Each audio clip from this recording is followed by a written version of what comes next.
രാജ്യാന്തര അതിർത്തികൾ വഴി കേരളത്തിലേക്ക് വ്യാപക സ്വർണ്ണക്കടത്ത്. നേപ്പാൾ ബംഗ്ലാദേശ് അതിർത്തികൾ വഴിയുള്ള കള്ളക്കടത്തുകളിൽ ഭീകരവാദ ഗ്രൂപ്പുകളുടെ പങ്ക് വ്യക്തമാവുകയാണ്.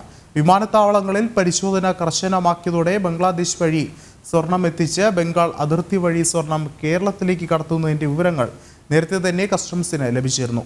സ്വർണ്ണക്കടത്തിന് പണം എത്തിക്കുന്നത് റിവേഴ്സ് ഹവാല വഴിയെന്നാണ് കണ്ടെത്തൽ. ബംഗ്ലാദേശിൽ നിന്ന് അതിർത്തി വഴി കടത്തുന്ന സ്വർണ്ണക്കട്ടകൾ ബംഗാളിൽ എത്തിച്ച് ഉരുക്കി ആഭരണങ്ങളാക്കിയും അല്ലാതെയും കേരളത്തിലേക്ക് കൊണ്ടുവരികയാണ്. നേപ്പാൾ, ബീഹാർ, റെക്സോൾ പോലുള്ള പോറോസ് അതിർത്തികളിലൂടെയും ഇത്തരത്തിൽ കടന്നു കയറുന്നുണ്ടെന്നാണ് വിവരം. ഇന്ത്യയിലെ വിമാനത്താവളങ്ങളിൽ പരിശോധന കർശനമാക്കിയതോടെയാണ് സ്വർണ്ണക്കള്ളക്കടത്തിന് മറ്റു വഴികൾ തേടിയത്. ഇതിനൊപ്പം ഭീകരവാദ ഗ്രൂപ്പുകളും ഫണ്ട് സ്വരൂപണത്തിന് അതിർത്തി വഴിയുള്ള സ്വർണ്ണക്കള്ളക്കടത്തുകളിലേക്ക് തിരിഞ്ഞതായി രഹസ്യാന്വേഷണ വിഭാഗം റിപ്പോർട്ട് ചെയ്യുന്നു. ഇന്ത്യയിൽ ലുക്കൌട്ട് നോട്ടീസ് ഉള്ളവർ നേപ്പാൾ അതിർത്തി വിമാനത്താവളങ്ങളിൽ ഇറങ്ങി ഇന്ത്യയിലേക്ക് നുഴഞ്ഞു കയറുകയാണ് ചെയ്യുന്നത്. മലപ്പുറം കേന്ദ്രീകരിച്ചുള്ള സ്വർണ്ണക്കടത്ത് സംഘങ്ങളാണ് അതിർത്തി വഴിയുള്ള സ്വർണ്ണക്കടത്തുകളെയും നിയന്ത്രിക്കുന്നത്.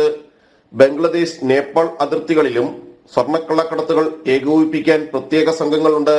ബംഗ്ലാദേശിലേക്ക് ഒരാൾക്ക് 100 ഗ്രാം വരെ സ്വർണം കൊണ്ടുവരാനാകുമെന്ന സാധ്യതകളെയാണ് കള്ളക്കടത്തുകാർ ഉപയോഗപ്പെടുത്തുന്നത്.